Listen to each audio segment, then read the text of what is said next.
Before Winona Ryder learned her fate, a lawyer for the store she stole from lashed out at her, calling her a movie star thief. Shoplifting is not a minor offense, nor is it a victimless crime. We are all its victims. Ryder's attorney countered that his client was being made an example of. It's clear to me, at least in 20 years of practice, that this case has been handled unlike any I've ever seen. And the judge, before handing down his sentence, chided the 31-year-old actress for not being remorseful despite her conviction. What is of concern to me in this matter is the fact that you have been unable, or maybe more appropriately described, you have refused to accept personal responsibility for what happened on December 12th. You have disappointed many people who have been entertained and inspired by your talent and also your acts of humanity over many, many years.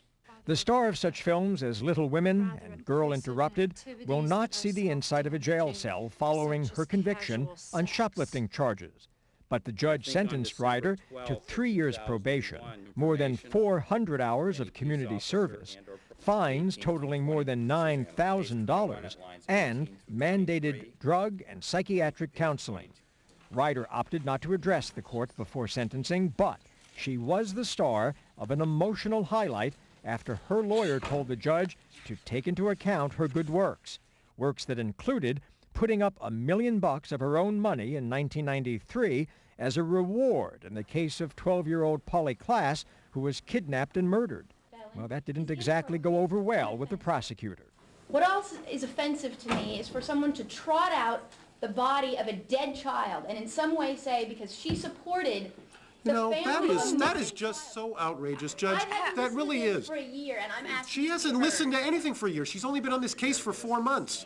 A big question here is whether this whole affair will damage Ryder's career. Now, as a rule, Hollywood is very forgiving of young actresses in distress. But supporting her while she gets the help the judge told her she so desperately needs is another question. Charles Feldman, CNN, Los Angeles.